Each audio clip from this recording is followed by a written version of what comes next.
21 World Cup goals, 6 tournaments, one last final at 39. Against a kid who was 6 months old, who appeared in a charity photo shoot with Messi for a calendar nobody thought twice about. 19 years later, they meet in a World Cup final. The last dance against the first. The most goals in the tournament against the fewest conceded. The god of football spent 2 decades setting this up and did not tell anyone. So who walks off that pitch on Sunday with the keys? Start at the beginning, because the beginning explains everything. July 30th, 1930, Montevideo, the first World Cup final ever played. Argentina lead Uruguay 2-1 at halftime and lose 4-2. They are the first team in history to lose a World Cup final, a category of suffering they would eventually turn into a family business. Their response was magnificent. They sulked. Argentina played one match at the 1934 World Cup, lost it, and then simply did not enter the tournament again for 24 years. Politics, money, pride, take your pick.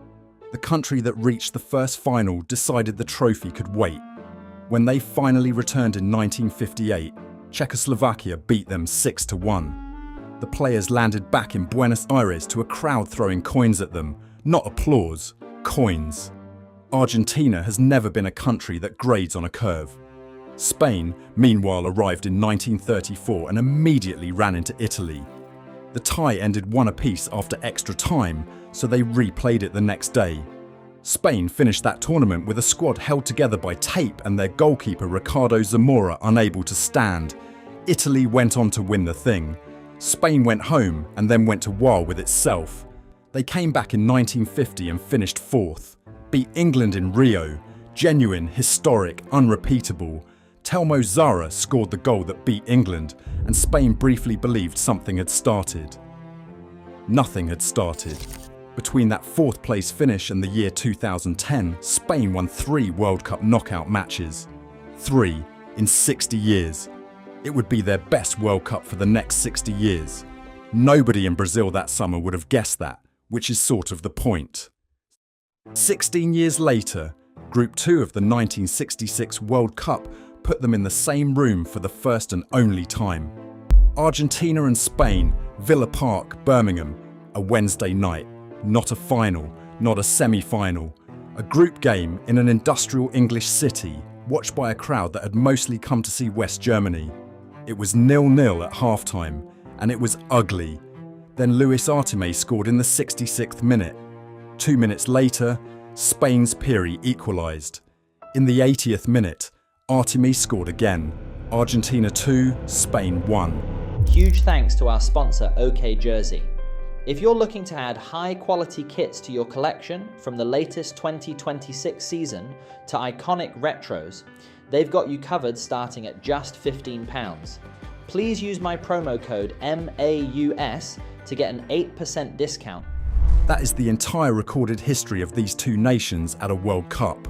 1 match, 3 goals, 60 years of silence afterwards. Spain finished the group with 2 points and flew home. They would not qualify for another World Cup until 1978. 12 years. 2 entire tournaments skipped, not by choice, by failure. Argentina advanced, which is where the story turns nasty. In the quarter-final against England at Wembley, their captain Antonio Ratin was sent off for what the referee described as violence of the tongue. Ratin did not speak German. The referee did not speak Spanish. Ratin refused to leave and had to be walked off by police. England scored through Jeff Hurst and won 1-0. In Argentina, that match has a name: El Robo del Siglo, the robbery of the century. FIFA had already cautioned Argentina for violence during the group stage. After 1966, football introduced yellow and red cards, partly so that no referee would ever again have to send a man off through interpretive dance. So the only Spain versus Argentina World Cup match in history is a footnote inside a tournament that both teams left furious. 60 years on, they finally get a rematch, and the stakes have moved slightly. From a group game in Birmingham to the last match of a 104-game tournament in New York. The universe took its time, it usually does. Here is where the two stories stop being parallel and start being cruel. Argentina 1978, home soil, under a military dictatorship that understood exactly what a trophy is worth. Mario Kempes 3-1 over the Netherlands in extra time, confetti, tears, a country celebrating in the same city where people were disappearing. Argentina's first star, and one that has never fully washed clean. Argentina 1986, Diego Maradona in Mexico, one hand and one impossible run, 4 minutes apart. The greatest individual tournament anyone has ever played. Argentina 1990, another final, another loss. Andreas Bremer's penalty in the 85th minute. Maradona crying on the pitch, second star pending. Spain in the same period. Spain had adjectives. They were always technical, always talented, always going out. They did not qualify in 1970 or 1974. They hosted in 1982 and were eliminated in the second group stage, at home, in front of everyone. In 1994, Italy's Mauro Tassotti smashed his elbow into Luis Enrique's face inside the box, broke his nose, and the referee gave nothing. Spain lost. Tassotti got an 8-match ban later, which was lovely for him and useless for them. In 2002, in Korea, Spain had 2 goals disallowed against the co-hosts and went out on penalties. In 1986, Emilio Butragueño scored 4 goals against Denmark in one afternoon, a performance that got its own nickname, and Spain went out to Belgium on penalties in the next round. That is the entire Spanish experience compressed into 8 days. Produce a masterpiece, then lose a coin flip, then discuss it for 40 years. For 60 years, Spain was the most gifted team in the world at losing. They had a nickname for it. La Furia Roja produced fury, artistry, and quarter-finals. Then, in the summer of 2007, in a working-class town north of Barcelona, a family won a raffle. June 16th, 2006. An 18-year-old substitute comes on against Serbia and Montenegro. Argentina wins 6-0. Lionel Messi has arrived at the World Cup. Remember that date. It comes back. A year later, Diario Sport and UNICEF run a charity raffle in Mataró, a town on the coast in Catalonia. The prize is a spot in a calendar photo shoot with Barcelona players. A local family wins it. The family had been in trouble before the birth of their first son. 2 neighbours had helped them stay afloat with money and support. When the boy was born, his parents named him after those neighbours. Lamine, meaning the trustworthy, Yamal, meaning beauty. So a 20-year-old Lionel Messi stands somewhere inside the Camp Nou complex, cradling a holding young Lamine Yamal, a charity calendar photo shoot, and smiles for the camera. Then everyone forgets about it for 16 years. The kid grows up in Rocafonda, a working-class neighbourhood in Mataró. His father is Moroccan. His mother is from Equatorial Guinea. He learns football on concrete. When he scores now, he makes the numbers 304 with his fingers, the last 3 digits of his postcode, 08304. It is the most specific celebration in world football, and it is aimed at about 4 streets. He was scouted at 6. He debuted for Barcelona at 15. He scored for Spain at 16. That photograph went viral in 2024 after the kid won the European Championship. Nobody had staged it. Nobody had planned it. A charity raffle in a small Catalan town accidentally produced the single most on-the-nose image in the history of the sport, and it took 2 decades to detonate. July 11th, 2010, Johannesburg. Andres Iniesta, 116th minute, and 60 years of Spanish futility ends in one swing of a right boot. But look at how Spain won it, because it matters on Sunday. They lost their opening match to Switzerland. Then they won every single knockout game 1-0. They scored 8 goals in the entire tournament, the fewest of any World Cup winner ever. They did not overwhelm anyone. They simply refused to let anyone score, and then found 1 goal, and then went home with the trophy. Spain did not win 2010 with beauty. Spain won 2010 by suffocation, with beauty applied as decoration. 4 years later, the defending champions opened against the Netherlands and lost 5-1. Robin van Persie's diving header remains the most humiliating thing to happen to a champion since the invention of the champion. Spain went out in the group stage. Total time as reigning kings of the world before public execution, 1 match. Which brings us to the other man in this story. Messi went to the 2014 final. He lost it, Mario Götze, 113th minute. Then Messi walked up to collect the golden ball as the tournament's best player, looking like a man being handed a receipt for something he never wanted to buy. He walked past the trophy. He glanced at it. That photo did numbers too. 2018 was worse for both. Spain went out on penalties to Russia. Argentina were dismantled by France 4-3, while Messi looked like a man haunted by an appointment. 2 more years of the same debate. Can he win it? Will he ever win it? Is he actually the greatest if he never wins it? He was listening. They always are. December 18th, 2022. Lusail. Messi finally gets his. 3-3. Penalties. Emiliano Martinez doing unspeakable things to the French mind, and a man in a bish lifting the only trophy he had ever been accused of not having. The argument ended that night. Everything after that is a victory lap. Spain, at that same tournament, went out in the round of 16 to Morocco on penalties, having completed over 1,000 passes in the match and precisely 0 of the useful ones. So in the winter of 2022, the ledger reads, Messi has everything. Spain has a passing statistic and a flight home. 18 months later, at Euro 2024, a 16-year-old becomes the youngest player and the youngest scorer in the history of the European Championship, and Spain win the tournament.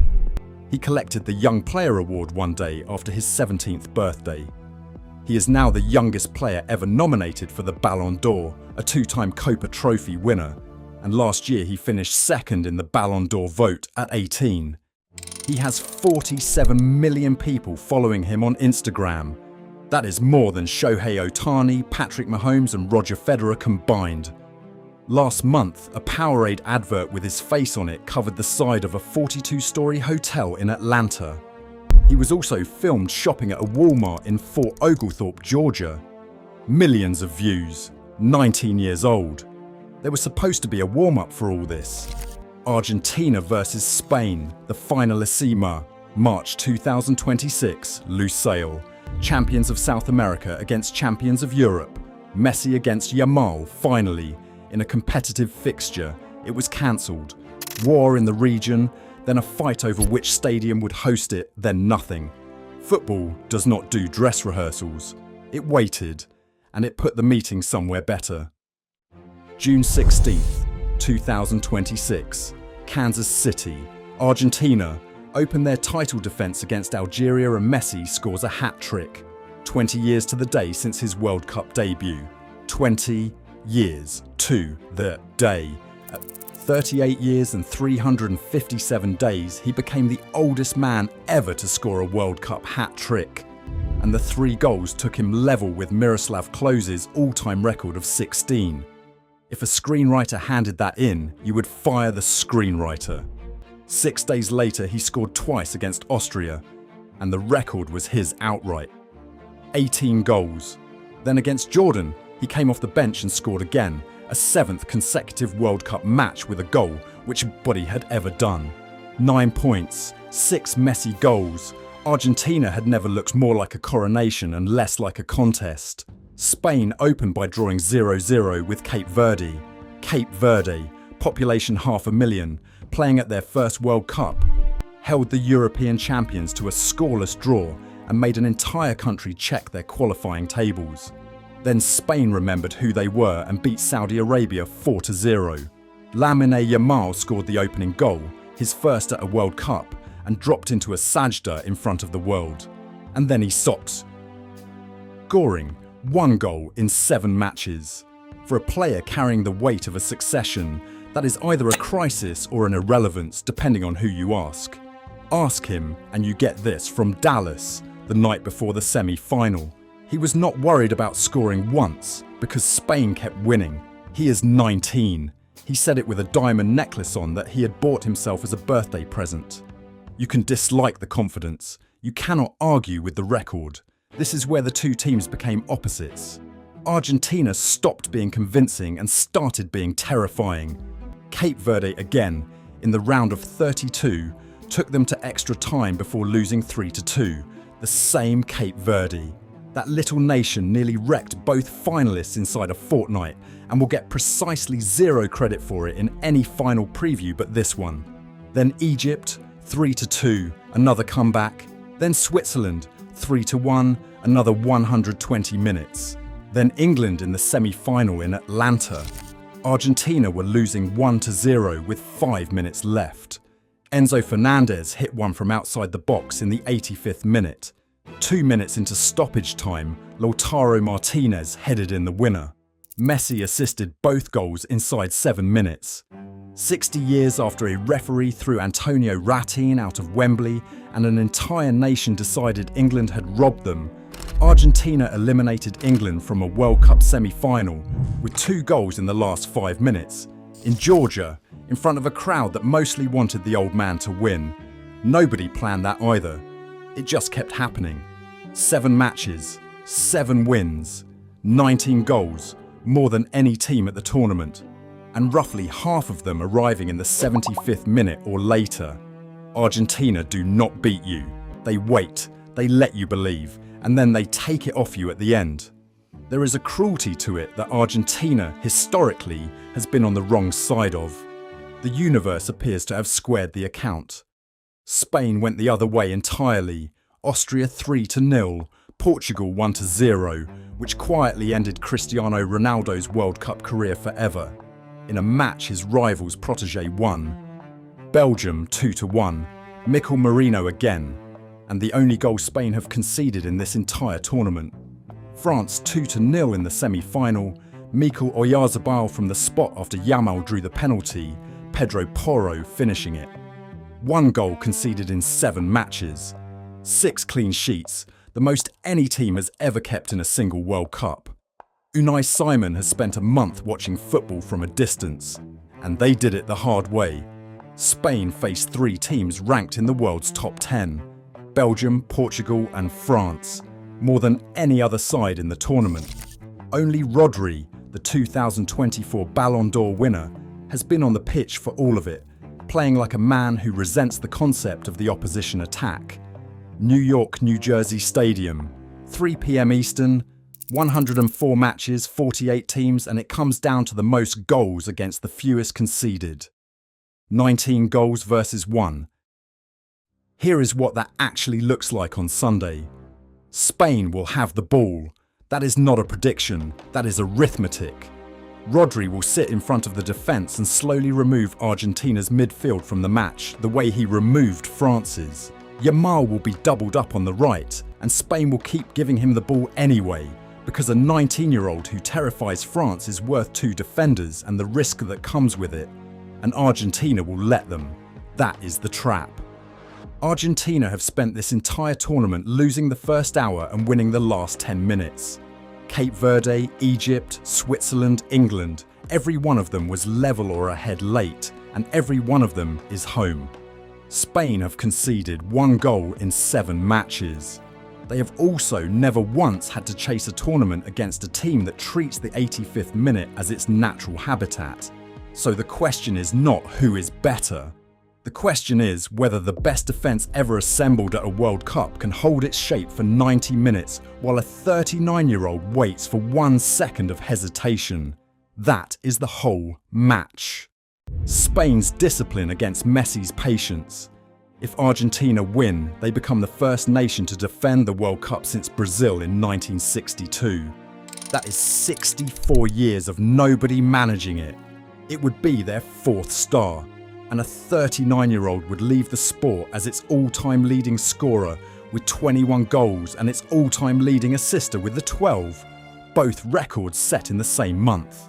If Spain win, it is their 2nd title in 16 World Cups, and Lamine Yamal becomes something the sport has never produced. 4 players in history have started a World Cup final and won it before turning 20. Ruben Moran of Uruguay, Pele, Giuseppe Bergomi, Kylian Mbappe. Yamal would be the youngest since Bergomi in 1982. But add the European Championship and the list goes to 0. Nobody has ever won both before their 20th birthday. Nobody has been close. Yamal has started 12 matches across the Euros and World Cups. Spain have won all 12. That is not a hot streak. That is a pattern with one game left to complete it. He has already said what he wants afterwards. Messi's shirt. The kid from that charity calendar wants the shirt. He also wants the throne. He has not clarified the order. And there is the last piece of it, the part nobody in Spain wants to say out loud. Messi spent 21 years of his life in that country. El Masía raised him. Barcelona built him. Half of Spain's squad grew up watching him do it in their own league. On Sunday, the man Spain made stands between Spain and everything. 60 years ago, at Villa Park, these two played once and nobody cared. On July 13th, 1966, Argentina won 2-1. On July 13th, 2026, exactly 60 years later, Lamine Yamal turned 19 and asked for a trip to New York. He got it. The gods heard him. They also invited Messi. Whoever loses this one does not get another shot at this exact story. There is no rematch. Messi will be 43 in 2030. Yamal will be 23, and it will not mean the same thing. One match, two eras, 60 years of silence between them. If you want the full story of how Messi's Argentina became the most ruthless late-game team in World Cup history, that video is on screen now.